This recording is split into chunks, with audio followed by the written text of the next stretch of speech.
Hello, welcome to episode number 302 of the TEW Challenge Run. This is going to be SmackDown for week 4 of October 2022.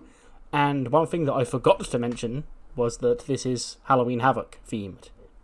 Because, yeah, we're doing an actual show on Halloween, but, we're not doing Halloween Havoc in Japan. So we're going to do it here. Halloween Havoc is going to be a SmackDown special. And, yeah.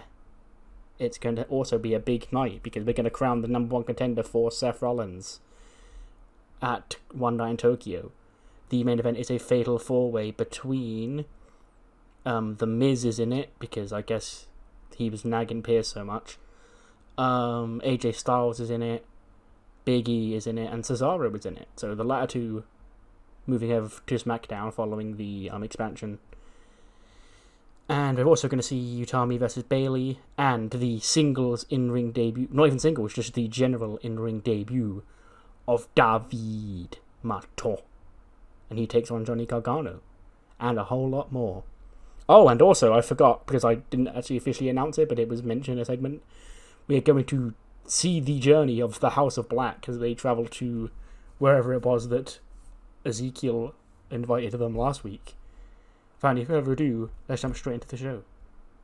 We kick off the show with Adam Pearce. You know, he's walking through the hallway and there's cobwebs and shit from the ceiling. You're like, hang on, how long's this been? He twats the cobweb away, and there's these guys all spooky, but he can completely no sells everything. I imagine he's not dressed up; he's in his normal suit, and he just completely no sells all the Halloween decorations on his way to his office.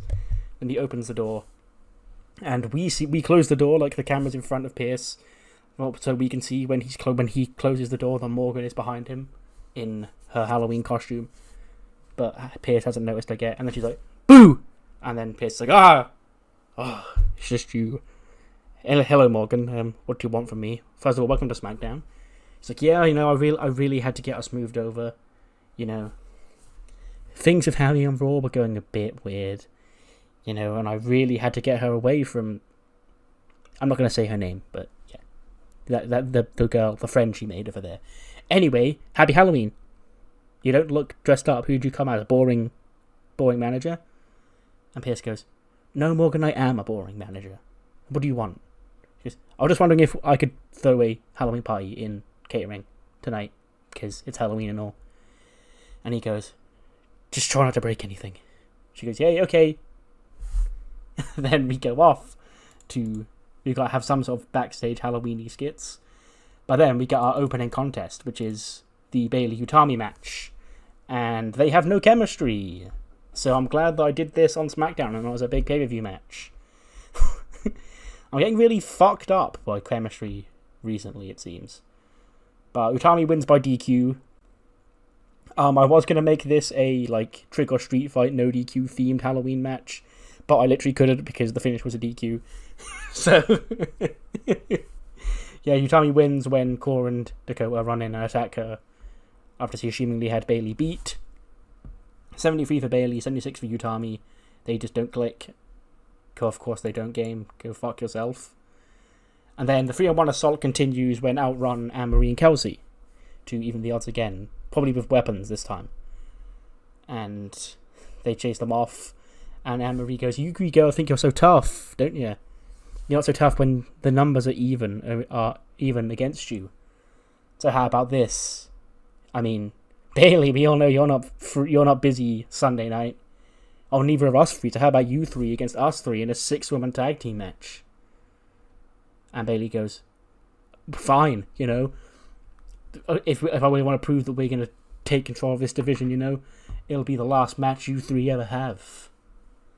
So yeah, I think that's the last confirmed, well, other than the WWE title match, who we don't know the competitor for, but we know there will be a WWE title match. The last confirmed match for the pay-per-view is Utami, Anne-Marie, and Kelsey against Cora, Bayley, and Dakota in a 6-woman tag team match, very much akin to the tag match that we had at Clash of the Castle, but Kyrie's defending against Asuka, so... Morgan's backstage, she's with Katana and Kaden, setting up all the spooky stuff. She, it probably in a different Halloween costume this time, probably changing throughout the night. And Katana and Kaden helping her. They're sorting out the spooky music. And then he goes, where's Hammy? Where's Hammy? And she goes, here I am. She's holding Goku the pig. And she goes, Hammy, congratulations. Look, SmackDown, first night, we're having a big celebration party. She goes, friend, I bought a new friend, and he wants to come to the party. And she goes, is it the same woman from before? And he goes, no, it's this guy. And Otis walks, he goes, I heard we had candy. And one goes, well, what kind of a Halloween party would it be without candy, silly? Like, here it is. And then she hands the bowl to Otis, and Hams and Otis walk off with the bowl. And then Fallon Henley's there, and she's probably not dressed up, she's probably just in her normal gear, or normal get-up, I guess. She goes, man, that Otis, he's really having a hard time lately, so I thought bringing him here would be the best choice. And Morgan's like, yeah, Mandy, she's a bit of a bitch, like, it's fine. And Fallon's like, well, she wasn't that much of a bitch last week when I pinned her in the ring, on my SmackDown debut. And then they sort of giggle at each other about how much they hate Mandy, while Otis and Hams eat all the candy off screen. And I guess Caden and Katana just rave to whatever spooky Halloween music they put on. We then get a backstage interview with Kayla Braxton's guest, moving back over to SmackDown from Raw, Matt Riddle. She goes, Matt Riddle, how are you enjoying your first night back on SmackDown? And he goes, hey bro, it's so great, like, I came in here, it's all Halloween themed, dude, I love Halloween, bro, like, getting everybody in the mood, like, I see that Morgan chick, she, like, set up that party backstage, bro, I'll probably go check it out, but I gotta be warned, bro, there's gonna be some, stuff back there you're not allowed, you gotta keep an eye on, bro. And he goes, oh, look at this, Kayla, it's hit row. And then Swerve, like, as they're walking past, he just stops and then takes his sunglasses off and he's like, can we help? And he's like, whoa, chill, bro. I just wanted to say hi. Like, I'm here on SmackDown now. And I thought I'd just, welcome myself, greet myself to the locker room, bro. I'm Matt Riddle. You might have heard of me. Swerve goes, I've heard of you. What do you want with us? And then Top Dog says, nah, Swerve fam, chill. He's cool. We love Matt Riddle over here. And him and Matt Riddle, like, high five or whatever. And Ashanti and Matt Riddle high five, and B-Fab and Matt Riddle high five. And Swerve just looks at them and like, why are you engrossing this? Why are you entertaining this idiot? Anyway, if you want to have a debut match here on SmackDown, I'm not doing anything tonight. So, and then Riddle's like, well, cool, I'll see you out there, bro. So, Swerve and Matt Riddle in action later on tonight in Matt Riddle's first match back on SmackDown. Oh my goodness gracious! David Martin, in his in-ring debut, gets a 79 rated match. And I was going to say he got hard carried by Johnny Gargano, but David Martin scores a... hold on. Let me get my Google Translate up. I think it's... Is it Santean Quattro? I got an A in GCSE French, but that was about a decade ago, so...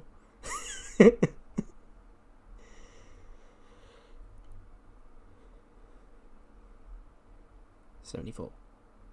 74. That's it. Because I forgot, like, 70 is 60-10 in French. 80 is 80. Anyway, 74. David Martin scores in his in-ring debut.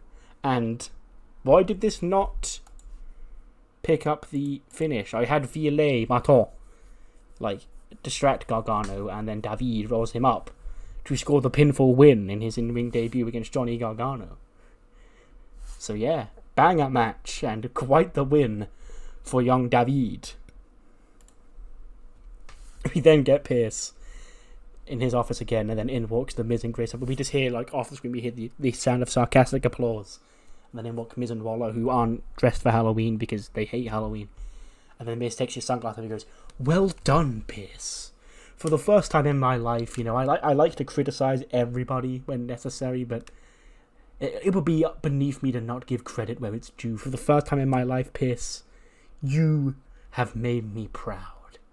You have made me proud because you finally put The Miz where he belongs, and that's in the main event of SmackDown, and that is for the opportunity for The Miz to become a 2-time WWE champion. Now, I see you put AJ Styles, you put Cesaro, you put Big E in the match. Doesn't matter who you could put in there. You could put the whole world in the match because I am the main event player on this show and I'm finally where I need to be. And then he's like, that's right, mate. Mrs. gonna own all those fools, you know. Also, why aren't you dressed up for Halloween, you fucking big idiot? And Pierce goes, just not my thing. And Miz goes, you know, we also hate Halloween. So, I'm proud of you for two things the other night, Pierce. And then he's like, well, I wouldn't say I hate Halloween. It's just not my thing.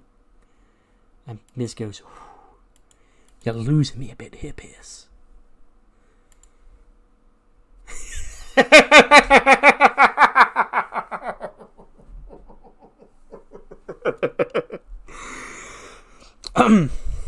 Sorry, the pictures on the screen just threw me off. Right. So here we go. Super serious segment. Somber mood. We get, like, somber music as whatever kind of vehicle, probably a hearse, because it's the House of Black, pulls up. They're all wearing black, jacket. And they pull up to outside it's a cabin in the woods. And Danny sort of looks in and he goes, oh, is this the right place? And Webster is like, oh, it matches the address that he gave us. This must be it. And then Alistair goes, we're here. Who's coming? And Danny goes, yeah, I'm getting a bit of a creepy vibe from this. So I kind of want to sit this one out, And then Brody's like, it's Elias. Like, the only reason he became like this is because we corrupted him. What's there to be afraid of? I'm going. And then Webster and Andrews also go. And then they leave the car and leave Danny in the car by herself. She's just in the back seat like, you're gonna regret that, you're gonna regret that. And they walk up to the front door. And they go, who'd have thought Elias would live in a place like this? Knock on the door. And then, who opens the door up but Elias? And he goes, you came. Strums a guitar. And he goes, yeah, we came. Now get your ass out here. We're going back. We found you. Your brother, quote unquote, has been helping us look for you. And then Elias strums his guitar and goes, don't you understand, guys? That's my brother. What my brother does is nothing to do with me. And Arthur goes, okay, well, you coming? And Elias strums goes, let me consult with my brother. And then he goes back inside and he slams the door shut. And then that was probably Mark Andrews. He'd probably be the slightly more comedic timed member of the stable. Like, dude, he's been gone a while. Then Ezekiel opens the door. He goes, whoa, looking for my brother. He's not interested. And Arthur goes, well, we just saw him. Why have you shaved your beard off in that short time? And he goes, I'll get my big brother. He'll sort you guys out. Slams the door shut again, and then Elrod opens the door. And Alistair goes, look, is this a game to you? Like, do we look like we drove all the way out here for a joke? Do we look like we even enjoy jokes? And Elrod goes, you're being way too loud. Gotta go get my dad. Shuts the door, and then Ernie Jr. opens the door again the last time. And he goes, I think you guys should leave. And Alistair goes, oh, look, there's another one, guys. There's another Elias. And he grabs Ernie and he throws him on the floor. And he goes, listen here. You don't have to come back with us, but it's fine. But know that you'll be in for a world of hurt. And Elias goes, who? And it's Elias leaning out the front door. And then Alistair, like, he's still got Ernie Jr. in his hands. He turns around to the front door. Elias is stood there with the beard. He goes, what the hell is this? And Mark Andrews is like, whoa, like tries to touch him, like pretend like he thinks he's a hologram. And then Elias twats his hand away. And then Ezekiel and Elrod also come out the front door. And then we have the 4 Elias members standing on the front porch. And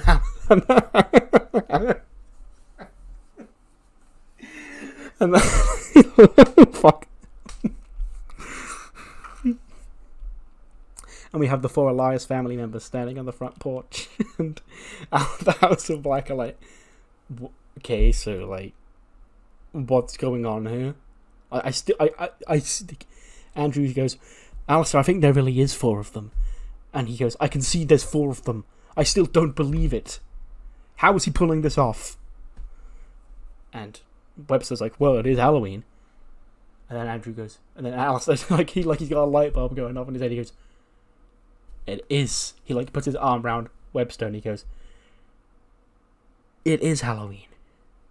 You know, the one night of the year where people pretend that they're into this. So we'll leave these guys for now. But we'll come back. We'll come back when you don't have your attempt at throwing us off your Halloween decorations up. And we're going to find just you, Elias, and that'll be the last time anyone ever hears from you, okay? And then all four of them go, okay, bye, at the same time.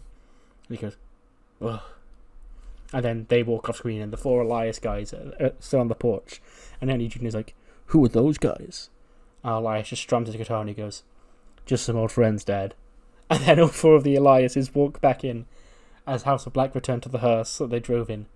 And Danny sits up from the back and she goes, so how did we get on? And Alistair goes, we're going to have to reevaluate the situation. And they drive off. Oh, for fuck's sake. So yes, of course, I saved this specific segment for Halloween. I knew this whole this shtick was happening on Halloween. It's the second I brought Ezekiel in. And it's so funny to finally see it happen. But somehow, you know, Elias, Ezekiel, Elrod, and Ernie were all together as physical humans. So either there was some sort of chicanery afoot from Elias or Ezekiel or whichever one. Because, yeah. Or they really are all different people.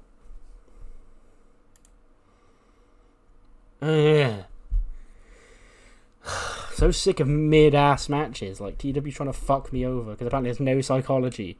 What I've noticed is that if your psychology is not 90 and you call in ring even though you can call in ring and it goes anytime every 10 minutes, you get dinged. That's just how this game works. So, yeah. Swerve and Matt Riddle. Matt Riddle beats him, the Bro Derek, in 12:32. 76 for Swerve and 84 for Riddle.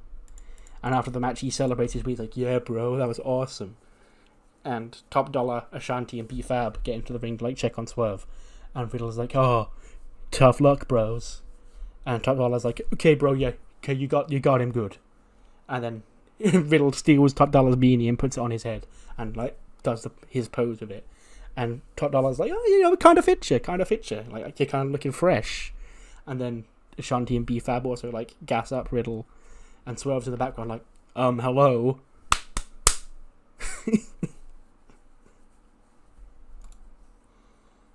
We then cut to the back with a New Day. And Big E's to the flame on screen. He goes, oh, SmackDown. It's your boys, the New Day. Finally back on the blue brand. You know, last year I was on SmackDown as I was trying to divulge my singles career. And it worked. I became the World Heavyweight Champion over on Raw. But still, bleeding blue, still what feels right for you boys. And tonight, AJ Styles, Cesaro, and The Miz, all of us have a chance to become the next WWE Champion in Tokyo, Japan. And, quite frankly, I know I came up short of trying to get my World Heavyweight Championship back. But I'm still a World Champion. Kofi, still a former World Champion. And we're going to do what we can to get back to the mountaintop. And then to framework Trick and Mello. Mello goes, I hear what you're putting down, boys. You, former world champion Big E, coming over to SmackDown. Instantly shot right to the top because you're a top star big name. Kofi, former world WWE champion, you know, WrestleMania, Kofi Mania. This guy, he's not there yet, probably never will be. But hey, there's two names, Trick. Because there is indeed, Mello. Get him down. And then they walk off. And Big E and Kofi are like, huh, weird. What a guy. Backstage segment in Gorilla. Kayla's with LA Knight. And she goes, later on, my guest at this time, LA Knight. Now, of course, last week on Let Me Talk to You, you challenged Warden for the US title tonight. And after that happened, you were attacked by Shh, Kayla, let me talk to you. Yes, it's true. that last week's episode of Let Me Talk to You with LA Knight didn't go to plan. But let me tell you this, one thing can you get into your noggin. Listen right here, Caleb Braxton. LA Knight, he got his United States Championship match tonight. Yes, his ribs were a little taped up. Yes, he's a little banged up. And yes, he will find out who those masked folks were that took him out on the LA Knight show. But that's all in the past, because tonight I'm focused. And I'm focused on Warden. I'm focused on being the first person in WWE to pin him to the mat. 1, 2, 3. And new United States Champion is LA Knight. Yeah, hit that LA jam, dummy. Then the match gets a 78. That's actually acceptable here. Apparently not according to the ratings, but I didn't expect this to be like the best match ever. Warden does win because LA Knight is weakened, of course. And I've noticed that I'm pretty sure he's exclusively defended the title against babyfaces since he won it. And he's also a babyface. That's an odd choice by me. So, maybe his next challenge will be a heel. But yeah, Warden gets a 79 and LA Knight gets an 82. But of course he's got the taped up ribs from last week's assault, so Warden picks up the win with a powerbomb. He puts up a good showing though. Maybe a handshake, but it doesn't seem like that kind of guy. Then, Kayla's back. This time I guess it's AJ Styles. She says, AJ, tonight, you've only been back here on SmackDown for a month and you're already getting a chance to be the next WWE champion. And she goes, Kayla Braxton, listen here. The phenomenal AJ Styles knows what he's got to be done to be WWE champion. I've been to that mountaintop twice.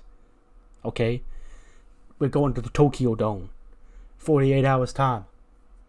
Do you know what the last arena I wrestled in before I went to WWE was? Back in 2016. It was the Tokyo Dome. We said the same thing about Shinsuke Nakamura. My last opponent before I went to WWE. Our last match was against each other in that building. Nakamura, he gets the chance to right his wrongs and become the World Heavyweight Champion in that building that means so much to him. And tonight, Kayla, when I win that Fatal 4-Way match, I'm going to get the same opportunity. And that is absolutely phenomenal. And then Cesaro walks in. The last person we yet to hear from. And he goes, obviously, AJ, you are one of the greatest wrestlers of this generation. And it's always a pleasure getting to step into the ring with you. But you may have something to prove by going back to Tokyo and winning the WWE Championship. But I've got something to prove by being WWE Champion, full stop. I want to wave momentum right now. I won my last match against Chad Gable before coming over to SmackDown. That train ain't stopping. Everyone in my way is getting uppercutted, and I'm going to be the next WWE Champion. And AJ's like, well, we'll see, won't we? Good luck. And they walk off. So, kind of tense, but also still respectful. We then get backstage. Hams has finished eating up all the candy. He's like, friend, where's the rest of the Halloween food? And she goes, Hammy, you ate it all. She goes, but what are we supposed to give to the trick-or-treaters? And Morgan's like, that's my question to you. Like, you ate all the food without thinking of anybody else. And then Fallon Henley's there. She's like, Otis also didn't help. He also ate a lot. He gorged a lot tonight. Like, look at him. And we see Otis, laying back in a chair, holding his stomach. And he's like, oh, the pain. Like, he's going to throw up. And if Vince was still booking, he would throw up. But he's not. So, he won't. And then Morgan goes, he seemed like he had a good time here. And Fallon's like, yeah, it's almost as if he completely forgotten about. And then she looked past Morgan and goes, and Mandy goes, oh, no. Don't stop because I'm here. Please do finish. And JC's like, Mandy, why are we even here? Like, this is the worst Halloween party I've ever seen. And then she's like, oh, no, Gigi wanted to come. She goes, because it's a crime to like Halloween in 2022, I guess. And Mandy goes, well, I hear you talking about that big dumb idiot over there. And Fallon goes, yeah, we were. We were talking about the big dumb idiot right in front of me. And Mandy goes, well, you're talking awful tough for a girl who's not even dressed up in her cowboy boots.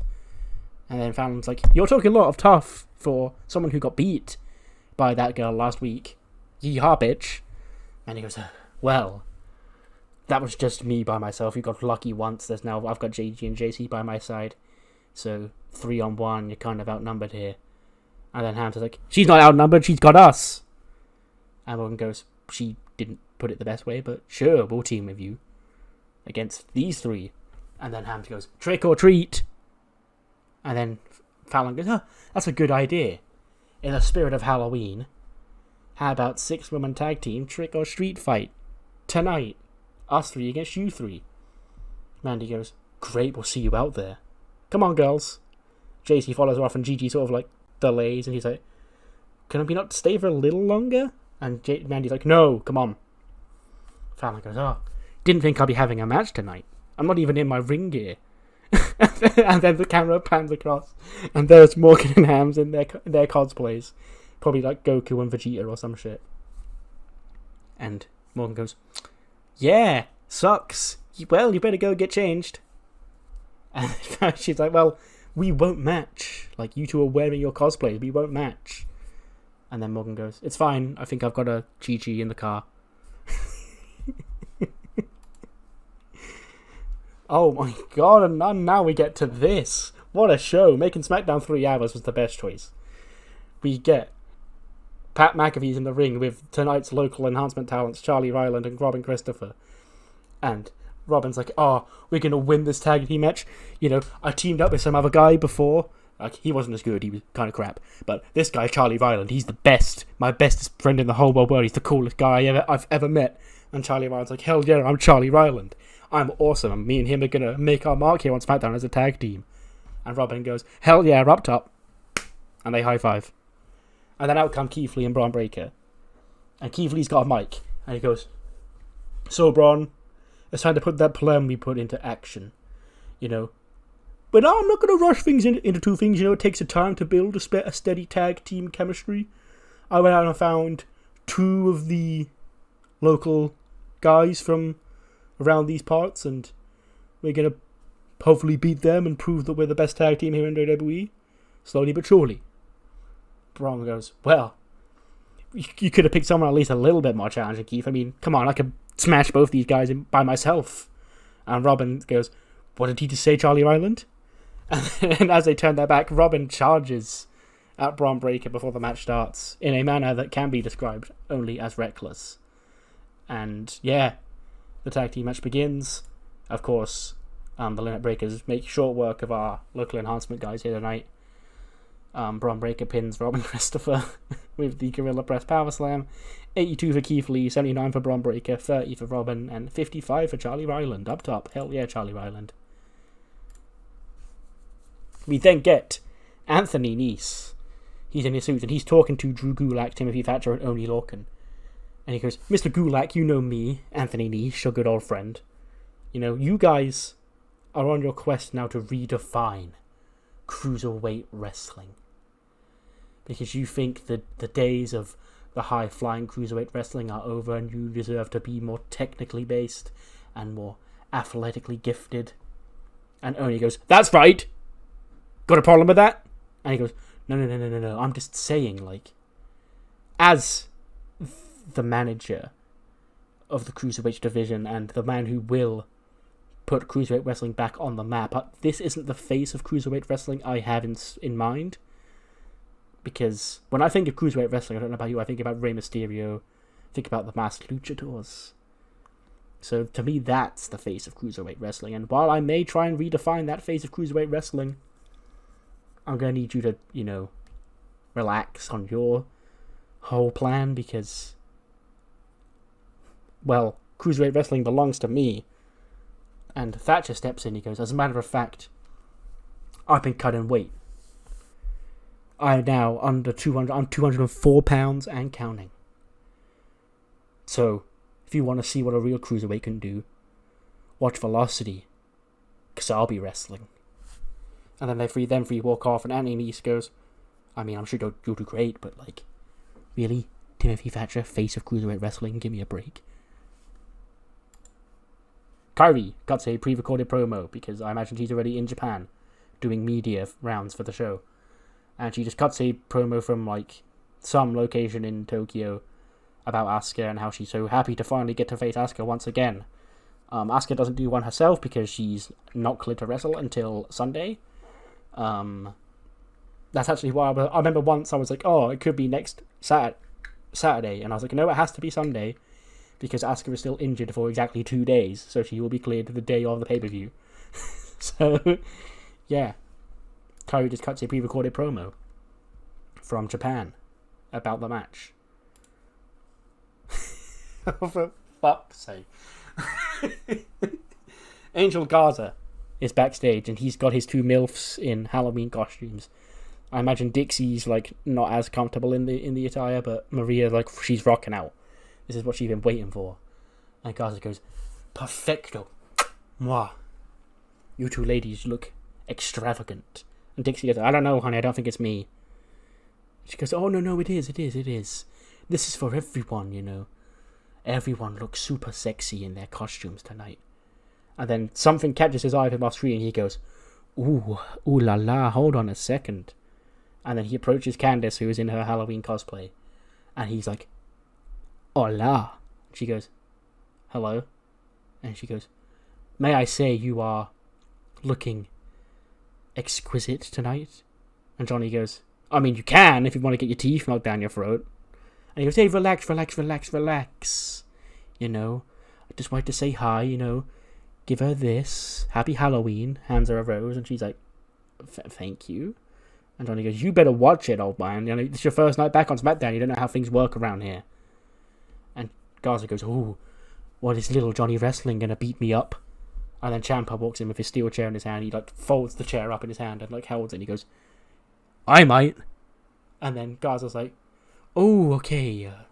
Ooh la la. Okay. I don't want to cause a scene, you know." And he like mouths "call me" to Candice. And he's like, "I never noticed it before, Candice, but like you're really And she's like, "Whatever."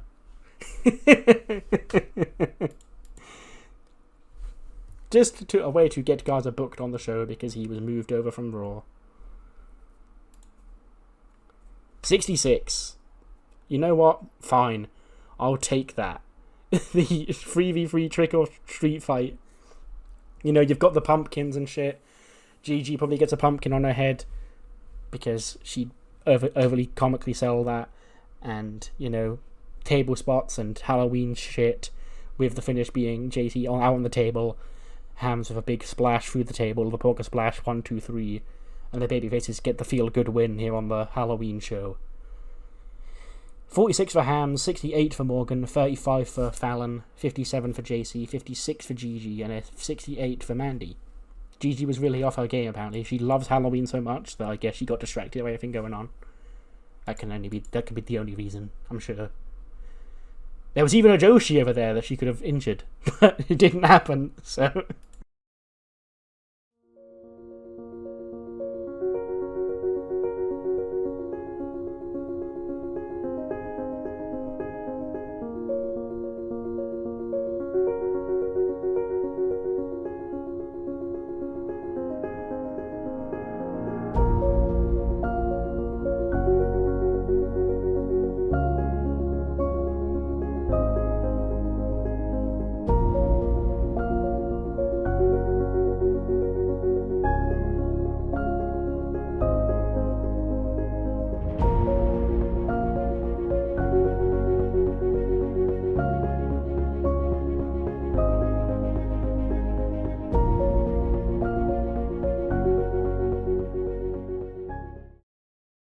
Wow, so next week we have some big matches announced, believe it or not, based off various backstage segments for tonight. We have Violet Martin makes her in-ring debut the week after her brother got an cheap victory over Ronnie Gargano. She faces Candice LeRae.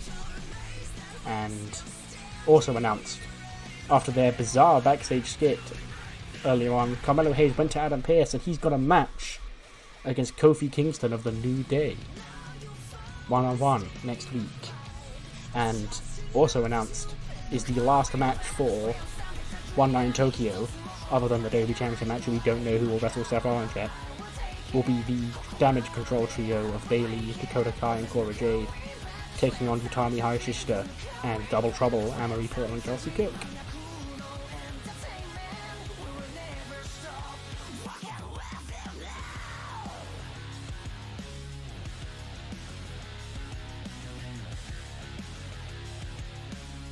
93 rated main event. Finally a banger. You know? And the winner and the man going to the Tokyo Dome to wrestle for the WWE Championship is AJ Styles. He wins. He defeats The Miz, Cesaro, and Big E 20 minutes and 18 seconds by pinning The Miz with a phenomenal forearm. 83 for AJ, 83 for The Miz, 87 for Cesaro, and 82 for Big E. And there's your last match for the show. AJ Styles, over 6 years on from his last appearance there, back in the Tokyo Dome, wrestling this time not for the IWGP Championship, but for the WWE Championship against Seth freaking Rollins. So there's SmackDown, gets us a 91. Fucking banger show in terms of ratings and in terms of, you know, story progression and in terms of just based as fuck content. Like the Elias family reunion and the Halloween skits and Gaza and Robin Christopher. Yeah, but Halloween's not over. I don't know how Halloweeny Velocity will be, but Timothy Thatcher's wrestling. I know that, and maybe a contract signing for Rey and Kushida. This is going to be the, I think, most angle-heavy Velocity. There's actually going to be, in terms of like actual story stuff, probably ever since the tournament, the actually most significant episode of Velocity for a while. But we start off with the contract signing for Rey and Kushida at One Night in Tokyo. And RJ sent me goes later when my name is RJ City, the commissioner for the Cruiserweight division. I imagine there's no entrances. Rey and Kushida are already in the ring, like, as the show starts. And you see the icon, the Cruiserweight champion, Rey Mysterio, and his challenger, the Japanese light heavyweight champion icon, Kushida, will do battle for the first time ever one-on-one in the Tokyo Dome this Sunday at One Night in Tokyo. And here's the official contract signing. And the contract signing is another respectful one until Anthony Nese comes out and he goes, RJ, let me take it from here. Ladies and gentlemen, my name is Anthony Nese, and that man right there is an icon. And Rey goes, thanks. And he goes, genuinely, if you look into this ring, look at this man. This mask right here, iconic. This is the face of Cruiserweight Wrestling. When you think of Cruiserweight Wrestling, you think of this man right here. Until now. Because now you're thinking your boy Anthony Nese. And Rey. You know, if you can make it past Kushida, because Kushida's one hell of a Cruiserweight wrestler himself. I want next. And Dominic accepts. He goes, well, why don't you fight me first? He's Dominic, so, like, it's not as threatening as that. It's, why don't you fight me? Come on. Come on. Leave my dad alone. Come on. And we get Dominic Mysterio against Anthony Nese. Gets an 81.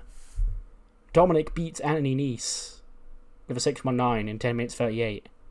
Anthony Nese gets a 76. And Dominic Mysterio gets a 72. I need to start doing more with the Cruiserweight characters because Velocity's fun this week because it's got Anthony Nese on it and it's got, you know, another person. I won't say who, but you can probably guess. And, like, you know, making the show actually fun by featuring people like that is... Overnight, Anthony Nese has become one of the best people in the save for me. He's fun.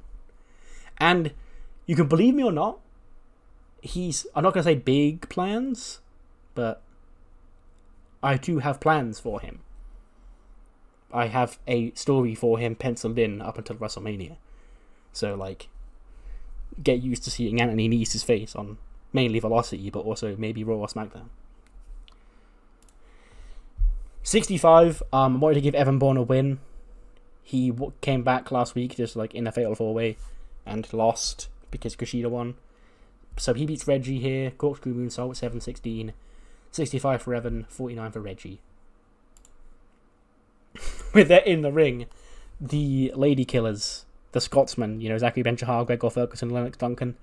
And he's like, wow, Halloween, my favourite night of the year. Well, you get to see all those sexy lasses in their gear, you know. I saw a slutty cat. A slutty nurse. Why do everything gotta be slutty, Gregor? He goes, I don't know, it's just the way they like it, Zachary. It was my favourite night of the year. November 1st. The walks of shame of all the lasses that have got down and dirty in the dumps, in the graves, you could say. And let me tell you, there's plenty of walks of shame out from Zachary Ben-Shahar's crib, let me tell you that. And then pirate music plays and he goes, Yarg! You be running your mouth. Now let me be talking. Me name be R.E. Sterling. And to guys like me, every day is Halloween. Because I live in costume. Because it's my life. And Zachary's like, well, what's the business being out here, Ari? You know? And he goes, well, you see, ye landlubbers, you wouldn't understand. But I found 2 other landlubbers to be my friends. And we're going to teach you pigs a lesson in a 6-man tag team match. Nathan Fraser and Axiom. Out they come. They're not going to be permanent pirates. Just for tonight, 6-man tag team match gets a 70. It's RE, Axiom and Nathan Fraser win when RE pins Gregor Ferguson. RE gets a 79. He's like one of the top cruiserweights. And this is his gimmick. 34 for Lennox, 49 for Gregor, 68 for Noam Dar, 66 for Nathan Fraser, 57 for Axiom, and a 79 for RE. And a 77 rated main event, Timothy Thatcher, his first match as a cruiserweight, because he officially finished his weight dropping, so he's now a lightweight in the game. So he can actually wrestle on this show now. And he beats Wes Lee, London Bridge falling down. 69 for Thatcher, 73 for Wes. Which ends probably the longest velocity I've ever done. 5 minutes, recording says. But yeah. Tune in next time for episode 303. Don't trust a hoe. But do trust that One Night Tokyo will be a banger. See you then.